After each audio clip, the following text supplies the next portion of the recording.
What's up, everybody? This is the Desmond and Neil show. You know, I flipped it around. It's not Neil and Desmond. It's the Desmond and Neil show. Welcome back, everybody, man, to our Voice podcast. I'm here with my homie, my brother, Neil. I'm Desmond Meade, Executive Director of Florida Rights Restoration Coalition, and I'm Neil Volz, Deputy Director of Florida Rights Restoration Coalition, here with Des, man. I love getting into the studio, getting ready to have a conversation. Another busy week, lots happening, and here we are. So much, man. You know, we went through a crazy month again, right? Like, this stuff never stops. But for our first-time listeners, our Voice podcast is our attempt to elevate the voices of people who are directly impacted by the criminal justice system. We are people who, matter of fact, we're subject matter experts, right? And while we recognize the work of our colleagues and allies who may have all of the fancy degrees on the wall and everything, what they don't have is our lived experience. And that was something that we wanted to make sure that we elevated those kind of voices, because you know what? At the end of the day, those who are closest to the pain are often the ones who are closest to the solution. And so throughout this country, there are returning citizens, there are justice-impacted people, there are formerly incarcerated people who are doing amazing work. Even within the state of Florida, we have a bunch of them. And we just want to make sure that the voices of those people, the voices of us, that's right, the voices of a lot of our listeners and viewers are elevated. Yeah, because we know our perspective matters here, right? Like, sometimes our stories and the issues that we care about get told by other people. And, you know, it just doesn't quite align with how things actually work sometimes, right? It's kind of like what, you're going to go try and set up a farm and not talk to a farmer, you know? I mean, you just got to, like, life experience matters. Yeah, man. So what's been going on, bro?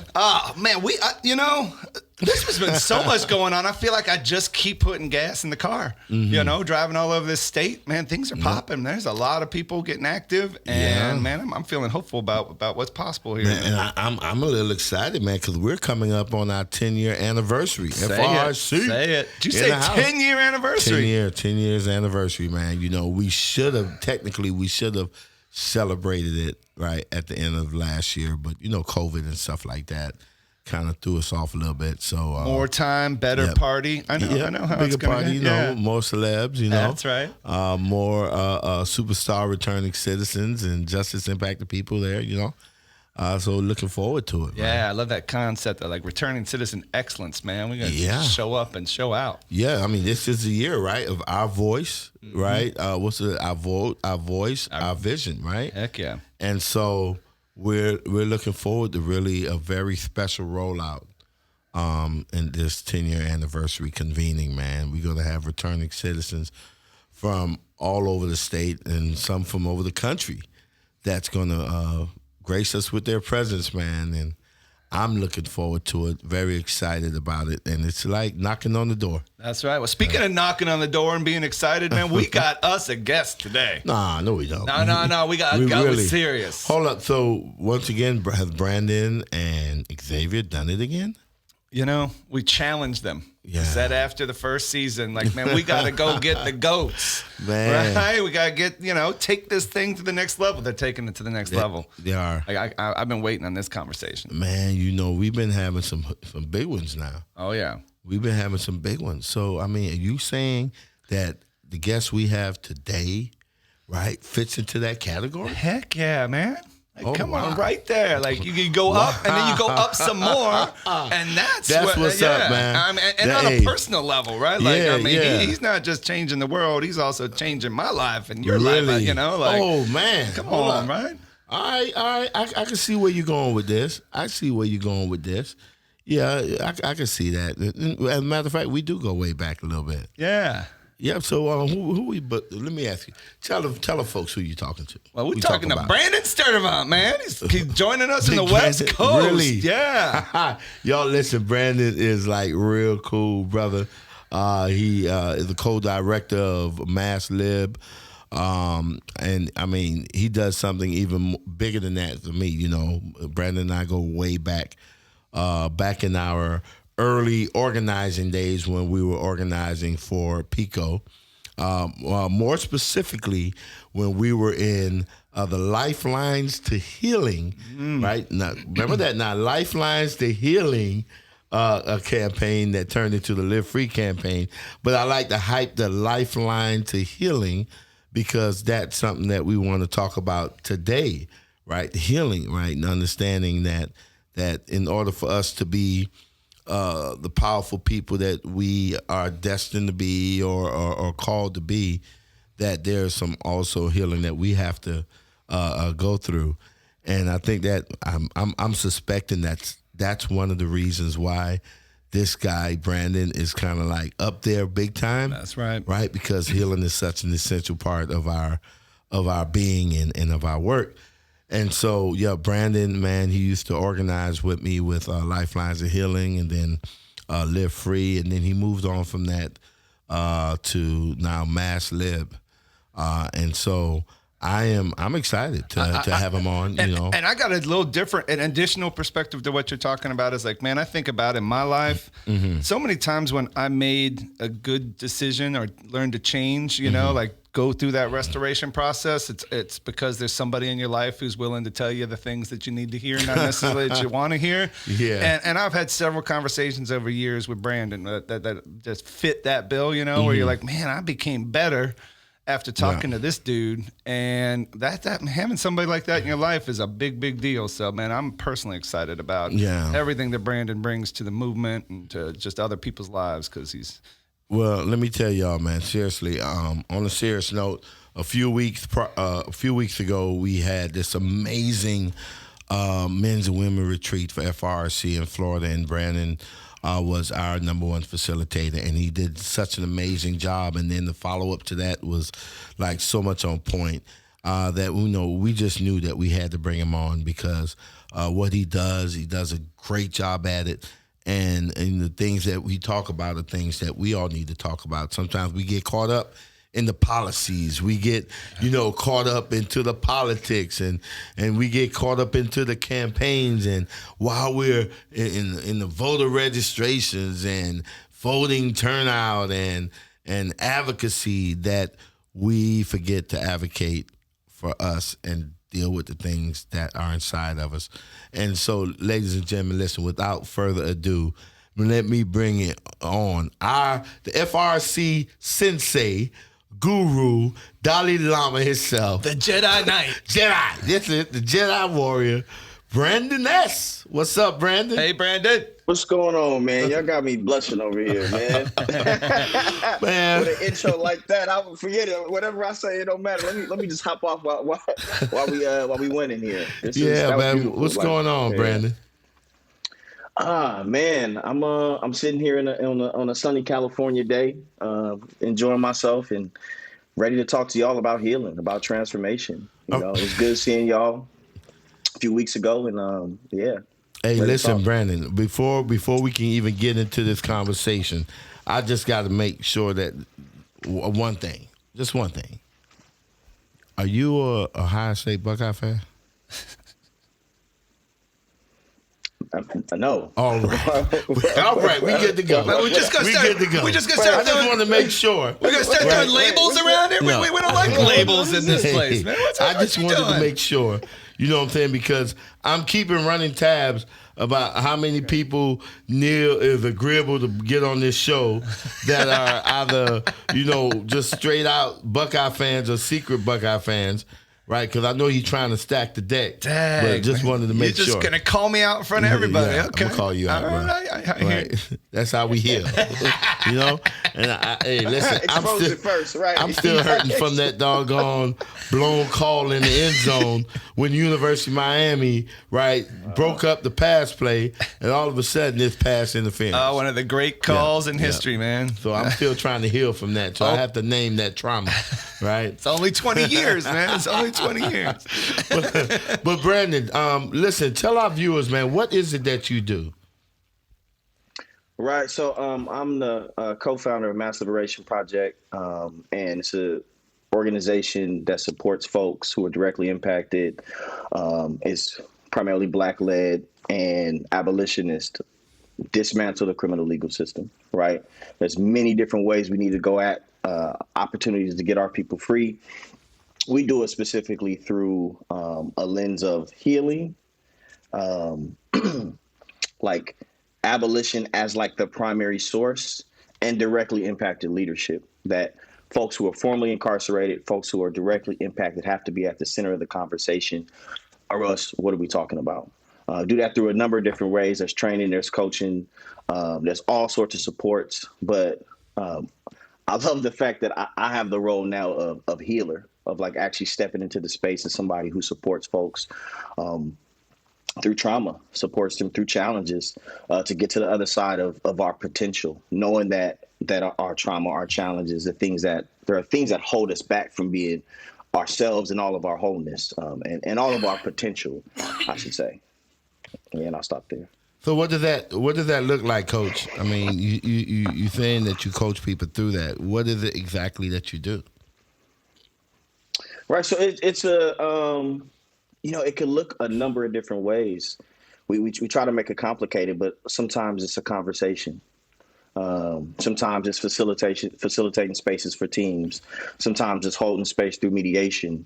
A lot of it, I'm starting to move into a space of supporting people to move energy. It's the most Californian thing ever, but it's a process or a methodology called somatics, where we actually like move trauma through our body.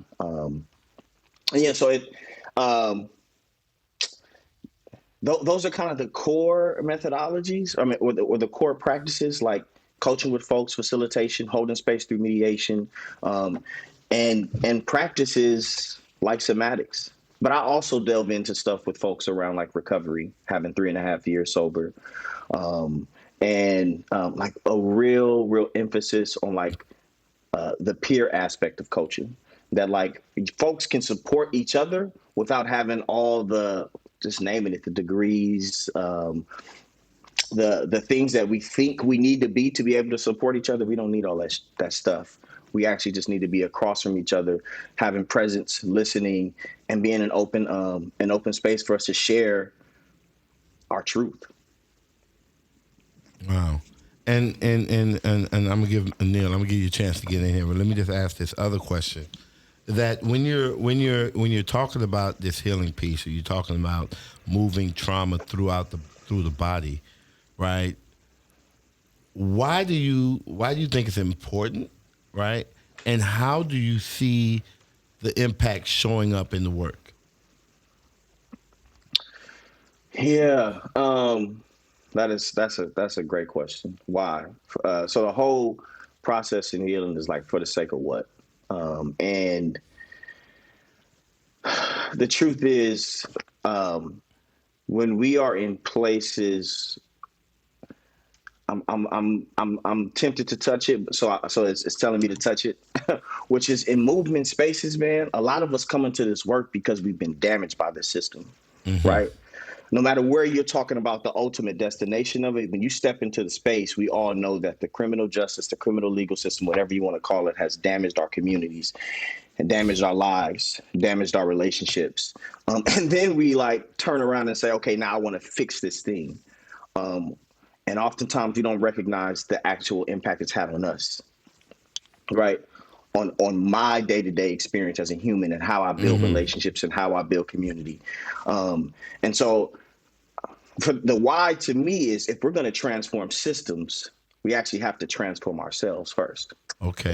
Or okay. Depending on the language, right? At the same time, whatever you want to call it. For me, it is a first thing. For me to tangibly support the transformation of something else, I actually have to transform my own experience. Okay. And that those systems, I'm not going to get too weighty with it, but those systems, the criminal legal system in particular, was built on the isms, right? The isms that shape our world: white supremacy, patriarchy, capitalism, ableism, things that like say, if you fit into this body of work, you are good, you are value, you get opportunity. And if you do not fit into those things, you have no value. You are on the margins. And as folks I'm directly impacted myself, and I can tell a little bit of my story in a second. But as folks who are directly impacted, we have, and informally incarcerated, we have to be very clear about like dismantling those things inside of ourselves. Otherwise, we trip and fall and make messes in movement. Well, I'm glad you touched. Yeah, because that's actually where I was hoping to go, Brandon, was because I think we have two things going on in the movement, right? Where we fight really hard to make sure that people who are impacted by the system have a voice, right? That we are being heard, we're at the table, so to speak. And then at the same time, we're in our trauma sometimes. Right. So we're fighting kind of to go through our own stuff. I think about a conversation I had with you in 2020. Right. Like part of what I went through 15 years ago, was a pretty high profile scandal. And like just being out of control of my own identity and having kind of shame and label, and dehumanization kind of thrown at me. Was a hard process to kind of, and I still work on it. But all of a sudden we had some things align in 2020 where, man, I was in it all of a sudden, all over again, and I didn't even realize it. And it was a conversation with you at one of our bus stops where you really helped me just kind of recenter and be like, why are you fighting? Who you fighting for? Think about who you fighting for. I don't know if you remember this or not, but you like centered me back into like, why are you doing what you're doing, as opposed to me kind of losing a couple days in my own anxiety and my own stuff. And I just think that a lot of us who really dedicate our lives to this, the passion is there, but sometimes, man, if we don't focus on healing, and I don't have it down, I'm just saying it as something that's like, I think it's an important concept is, man, we don't get time to really heal and do that together. We can actually move some things backwards rather than forward like we want. Yeah, I don't know if it's like the absolute answer, but I know it's a process, right? Yeah. And that, everything might not be perfect or accurate or whatever, but just as long as there's that process, I'm interested because as listening to Brandon speak, I'm thinking about the time we were in California, you and I, at the Othering and Belonging Conference. Yeah, that's right. Right, and I think I was on stage with one of the McBrides, and we were. I think we were both on stage. We were both on stage, yeah. And the part where he says that the oppressed take on the characteristics of the oppressor, right? And that's what I thought about, Brandon, when you was talking, that hurt people, right? And so while we're fighting for liberation or fighting for policy changes, we may engage in actions that may cause further trauma or hurt or some type of trauma to other folks, and maybe even to ourselves, right? And so, Grant, I'm glad you touched it. I need you to keep touching it some more, right? And listen, we keep it real on this podcast, so. It is what it is, right? So go ahead. Yeah, no. So I wanted you to dive in some more, man, and really, talk about like some of the things that maybe you have seen, and I'm not talking about a particular person, whatever, but some of the things that you've seen that like someone like me may have engaged in. That actually was causing harm. But when I was able to go through the somatics or go through some healing process, how that changed me and how it impacted the work. Yeah, being tangible. So there's like quite a few brothers at this point around in particular, but there's people in general, brothers at this point that I've coached, been coaching for a minute. And not so using those stories doesn't feel as like as appropriate, but what I can use mine, right? So like I stepped into what they call the dojo in somatics, and for further information, there's folks who like organizations who do this.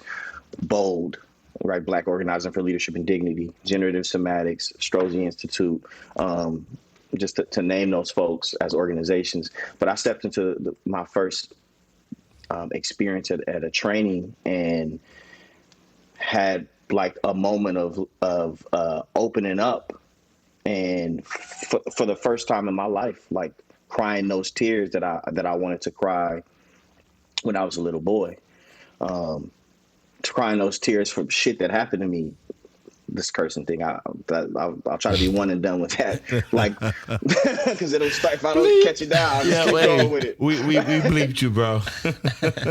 All right. But stuff that happened to me that I actually wasn't able to process. Injuries to my respect, my dignity, my belonging, my safety as a child. That had me showing up in ways, and I'm just going to be very specific now, like not being affectionate with my son. Right? How many of us go through that? And I'm talking about my experience in this male body, this black male body. Like, don't be a punk. Stop being a bee. Right? Like, that was the private life. And the public life was like, strategy's got to be my way. You come with something that I think is inappropriate. I'm throwing it, not even inappropriate, that I don't think is my idea. If I'm really honest about it, I'm throwing it out the window.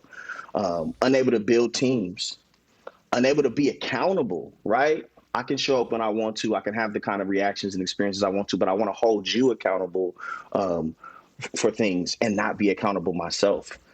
Just ways in which I was not ready to step into real leadership. And here's the crazy part, Des. I was already in movement. I was already organizing. I mean, like, I had won some stuff by the time I stepped into this, the dojo is what we call it, into an experience where I was like in a process of healing when I was starting that process. And so for the sake of why is like, a lot of times as leaders, we're unaware of our own stuff. Yeah. And it literally just gets in the way of us being able to build. If we want to switch it to movement, it gets in the way of us wanting to build power to free our people, right? To have folks have good experiences in their lives and work. And as men, I'm tapping into that part of the healing as well. That's really important. As men, shaping the experience of women, of our children, of queer folk, like we have a lot to do with their day-to-day experience, and as if we're not healing, folks have a terrible experience with us. That's what's up. So when you called yourself, you said you were directly impacted. What does that mean? Mm-hmm. Tell me how that came about. Yeah, my dad did 12. My biological father was in prison on and off his entire life till he passed away. My grandpa did 5. My cousin did 5. My uncle's doing effectively life. My other uncle been in, and I could keep going, right? Like, I'm the black male in my family who didn't go to prison. I think there's like a thing in this country. Hold up. Let's back up. Are you saying that you're the only black male in your family that didn't go to prison? Prison or significant jail time. Yeah. Wow. And it's maybe 2 of us. Wow. Maybe 2. I got the extended. I'm not talking about like nuclear. I'm talking about I'm counting 30, 40 people at this point. Wow. Wow. Yeah. So you're surrounded by people that's been impacted by this justice system. And what impact did that have on you? Yeah, I think it was a couple of impacts. One, I think culturally, I was raised in a particular kind of way. When everybody around you grows up and has like kind of like a like folks who are able to survive that beast, right, and get out, carry themselves, hold themselves, live a certain way. I grew up eating spreads, right? And I didn't know that was, you take the hot dog, right? You take the noodles, you know what I'm saying? I'm throwing some cheese, some eggs, some green onion if they got, throw some crackers in that thing, where the mayonnaise at. Yeah. Right? when I went to college, that's like, why are you eating noodles like that? I'm like, what, this is how you eat noodles? Nah, I was making spreads, right? Wow. So that's like the culture. Food is our culture, right? So like culturally, I kind of grew up in that particular kind of way. But I think right, it's a trip, right? Wow. I think the other piece was it made me have an affinity for folks who have been through something. Yeah. I just naturally gravitated to somebody in the room who had to look in their face like they they had moved through something. They knew that they had resilience in them, and so a lot of the relationships I built over my life are folks who've done time. And I would say the last thing, the real impact, another real impact was empathy. He was always empathetic, always, you know what I'm saying? When you see Unc go in and come out, and he go in and he come out, and you see him change over time, there's a softening of your heart of my heart that happened that made me look at life a specific kind of way. What you mean by he changed? I mean, tell me about it. Every time he went in, it was just worse? I mean, or he just looked more defeated? Or what was that you were saying? Yeah, I saw a hardening, like a hardening. Let's, it went from like, let's go to the park and kick it. I'm a kid, right? Let's go to the park and kick it. The first thing you love to do with your uncle was go hoop or play catch. To I'm busy. To I'm using. To I get out and I'm gone. To I actually don't want to be around family. Like you could see that I'm using that as an example with me, but you could see the withdrawing from life, right? Like the withdrawing from joy, and the withdrawing from hope. And I saw that experience not just in him, but you got to, I grew up. I'm an '80s baby, right? So I was walking around in the '90s. So I saw that all across the community I grew up in, and with the men in my family in particular, and some of the women too. So tell me something, Brandon. Yeah, because when I'm listening to you, man, my heart is I'm just feeling you and tracking with your story, man. And what I see and what I feel is that you had this love, right? That you love people. And you're seeing this system and probably asking a whole lot of questions and being like, well, why this? Why my community? Why my family? Why we got to go through this? And infused with love comes this amazing guy, right? Like that helps shape you to say, man, this is the fight of my life. Like, when did you get involved in the movement, man? Yeah, I got involved when I came home from school, and I had my own matriculation through, but ended up going to school in DC, came home, and I started getting requests to write letters for child support, and do you know a lawyer, and can you help me with this case? And my best friend,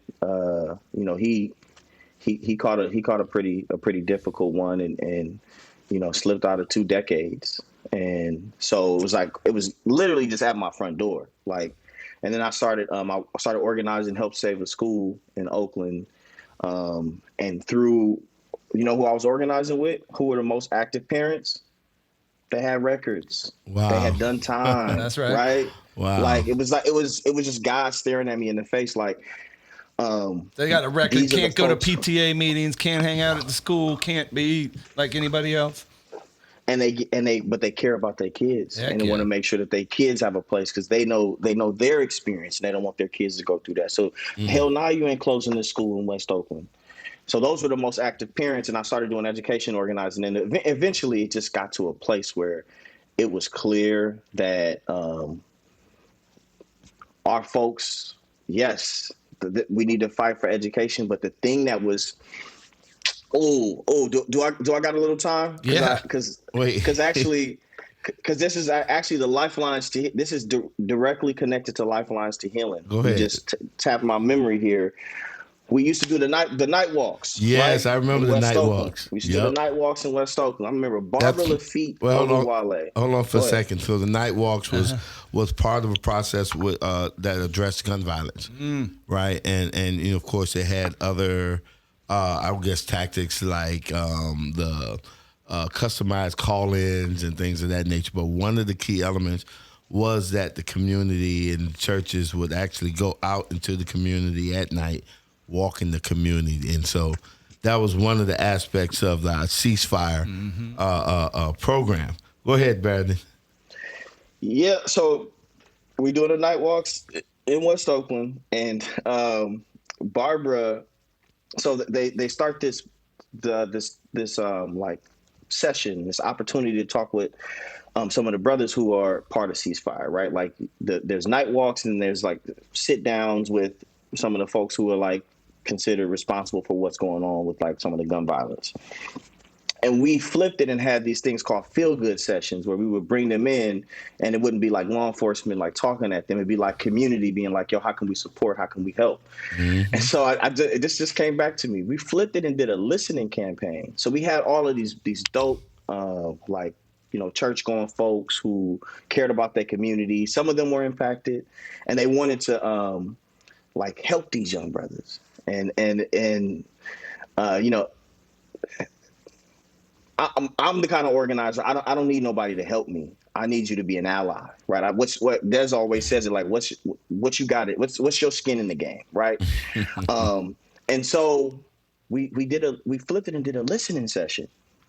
And so, but they didn't know it was a listening session. They thought they were supposed to take this young brother, take them under their wing, and go have lunch with them a few times over the next couple of months. But it was really a listening session for them to really deeply see these people. And out of those conversations that started just about let's talk about like, you know, the gun violence and get you some services, we came back and I said, yo, so like, what was these folks' experience? And man, all of these young men had grew up, family had been impacted by violence, you know, had issues with education, you know, had little economic opportunity. But the biggest one that came across, all of them had been involved with the criminal legal system and had family members involved with the criminal legal system. And so it was like, okay. And that was a light switch that cut the engine on and I remember those folks to this day, the way that they organized in California around AB 109 with so much heart, so much passion. It was because they had done what y'all have built like through Amendment 4. They had saw folks as actual people and saw the need through their experience. And their experience was, yo, like I've been locked up. Yeah, I've been locked up. Folks have given up on me. As I'm thinking back, that was some of the most powerful organizing that I've ever done, and it was in a 2-month period of just having folks listen to each other. That sounds like that light switch moment a little bit, right, in your own life, where it's like you got these patterns coming together. You're starting to get aligned, and you're like, oh my gosh! In this 2-month period, I see it, right? Like this is the purpose of my life is rolling out right in front of me. Man, it definitely rolled out, and it was around the same time that like California had the issues with like AB 109, and people were actually starting to talk about overcrowding. Wait, what is AB 109? What is that? AB 109 was it was a California, I think it was a statute that it basically, because of overcrowding, Supreme Court said something has to be done. AB 109 took the responsibility of nonviolent, non-serious, non-sexual offenders, quote unquote, from the responsibility of state to county. So like folks got out of prison for those offenses, they were now on probation. Folks who were going new would for new offenses would go to county jail instead of going to prison. It was like it wasn't the most revolutionary thing at all, because it was like just kind of shifting of the deck, but it was the precursor to like a bunch of other Prop 47. Prop 47, and the whole nine. So some of the earlier days, I talk about it with folks when this stuff wasn't as well funded as most folks involved. So Brandon, now you've qualified yourself as an OG, right? Is that what that was? Yeah, basically that's what it was. I was organizing long before this thing became popular. You know what I'm saying? I was out there in the streets, right? That's true. Yeah. And here's the deal: when you look at California, right, and you have an understanding today about criminal justice policies and the reform that's needed, right? What kind of grade would you give California as it relates to its legal system? Man, that is a question, Desmond. Meade. I'm buying Brandon a couple seconds to think about it, but just throwing it out. How do you mind you, your state governor might be watching this episode of the Neil and Desmond Show. Do you want to ask me this now?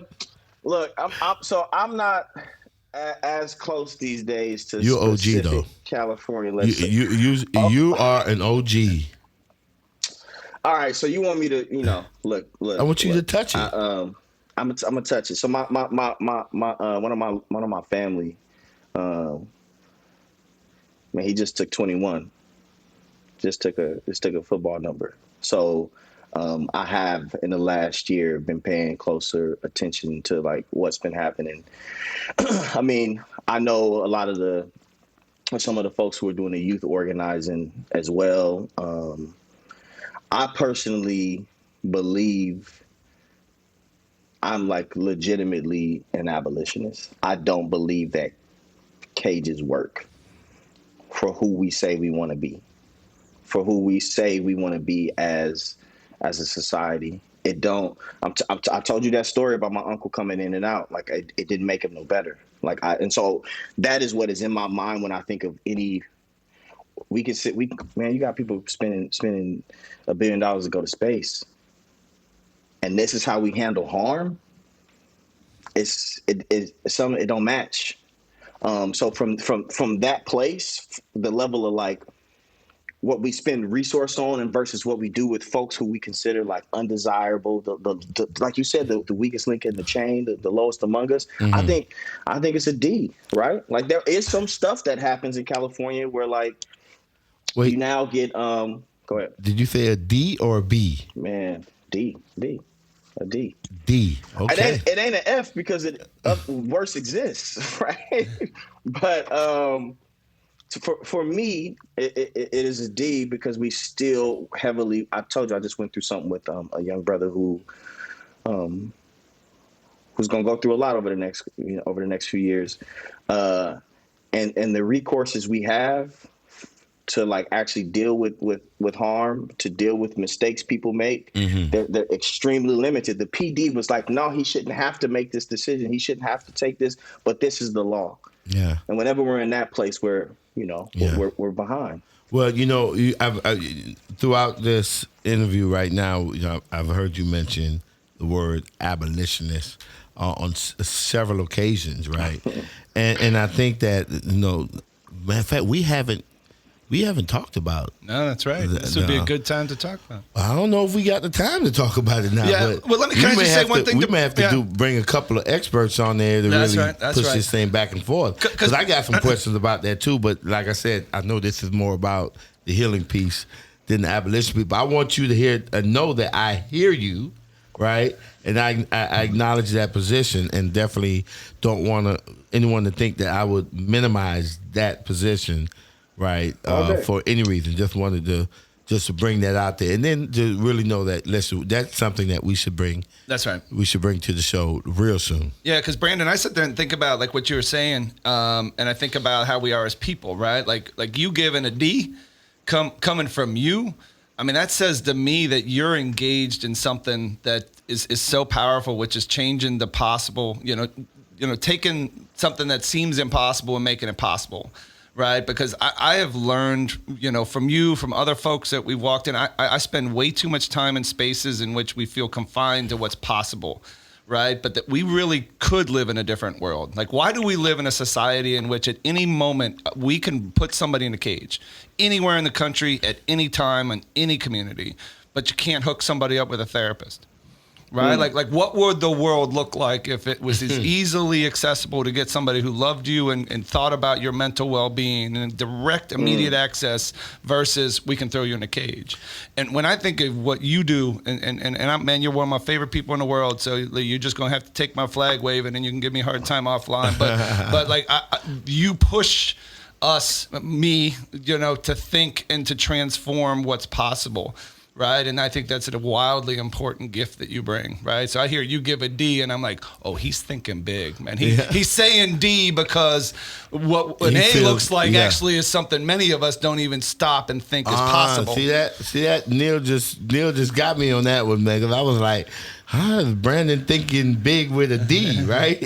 maybe he heard B instead of D, but you're right.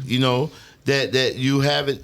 You're saying that there's so much more that California could do, right? And he's looking at it not from oh, California haven't done enough, right? But more of, oh, wow, look at the possibilities that we have in California. Yeah, like we got to have a shared vision that could be big, you know. That's what's up. Can I tap in around abolition and healing for a second, though? So, number one, I think having a conversation, and there are, like, I'm just thinking of the number of folks who are like, that is their thing, that could tap in on this with y'all I would love to watch something like that. And there is a connection between, like, as I heal myself. So the way safety kind of works with us, right, is like we should have like physical safety, right? Like folks should exist in a world where like at any moment I should feel like nothing bad is going to happen to me. But then part of safety is like, and that, let me pull back. And that safety is not just like, I can expect to go down the street and walk to the store and nothing happen. It's like I also should have access to food. I should have access to water. Like that's also part of the safety. But an inherent part of safety, and this is like the hurdle we got to jump to talk about abolition on the real, an inherent part of safety is like a felt sense. Like there's a part of me that I have to be responsible internally for me feeling safe. You get what I'm saying? Does that make sense? Like there's some stuff that can happen outside, but then there's stuff that I'm responsible internally for feeling safe that nobody else can do for me. And that relates to like trauma, because when we experience trauma, it disrupts our sense of safety. So now I'm unable to feel safe, even though conditions around me are safe. Or I may feel unsafe, even though conditions around me are safe. And that directly connects to a conversation of like abolition, a world where we don't have the punishment system we have, because most of us expect safety outside of us because we don't actually feel safe internally. And so now I need to on the ready have somebody to call just in case, even though most of them is just getting, I'm being flippant here, getting cats out of trees or some stuff like that. Like I need to have that just in case. Yeah. So I just wanted to tap in the connection there. Yeah, I looked at it just maybe from a different perspective. I looked at it as, people feeling that in order, we talk about this before too, in order to feel safe, we have to make it unsafe for others, right? Mm-hmm. We need to inconvenience others. We need to put them in very precarious situations in order for us to be safe. And so for me to be safe from you, I need to call the police, right? For me to be safe from my family member who may be, acting out, whatever, then I need to call it. We've been trained to, call the police. The police will offer us safety. But one of the things that I found kind of interesting was I've been in different groups and sessions where when people are asked when they felt the most safe, it had nothing to do with law enforcement. Right. It had nothing to do with law enforcement, right? And it had a lot more to do with some internal piece, right? But, like I said, I think that's we have to, listen, we putting the challenge out again to Brandon and Xavier, who've been getting us amazing guests, that we need to do a show on the abolitionist movement, talk through this. And I'm pretty sure they're going to get us some amazing guests. That's right. They haven't let us down this year. Not yet. Yeah, they've been doing an amazing job. Yeah. But hey, listen, for real, Brandon, I really appreciate you, bro. I appreciate you. And I appreciate, we started out the show. Matter of fact, I don't know if we did start the show saying it, but I know I used to always say, I was doing an interview earlier today, and I was telling about how hurt people sometimes can hurt people, right? Mm-hmm. And I think we're closing. We want to close out the show, understanding that healed people can also heal people, right?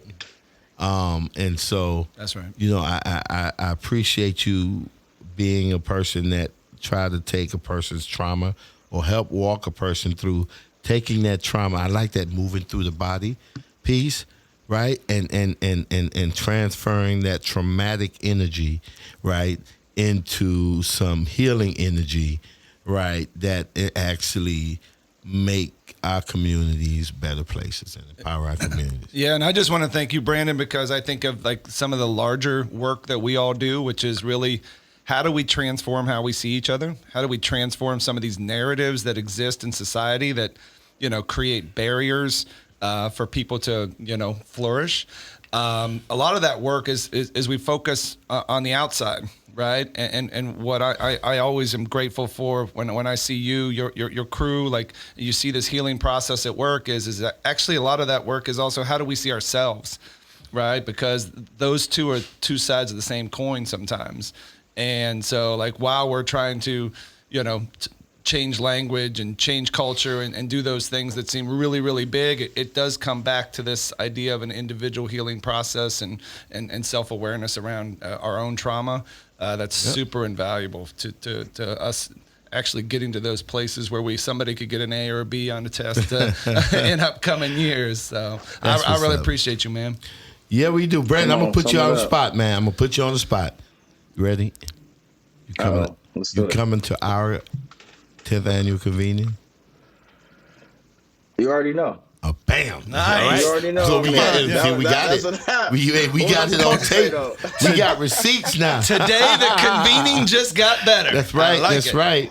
That's right. And we definitely want to make sure that we have an element of that healing in our convening, man. And so we're looking forward to seeing you, man. And you can't pull out now, man, because, listen, we got the tape, we got the video, we got the audio, bro. You have committed to attending FRCs. And listen, those of y'all who's watching or listening in, listen, if you have not heard about our 10th anniversary convening that's happening in August of this year, Yep, and August. Listen, you better hit our website, get that information, and make sure you're signing up, man. It's going to be a very special time, especially if you're an individual that's been directly impacted by the justice system.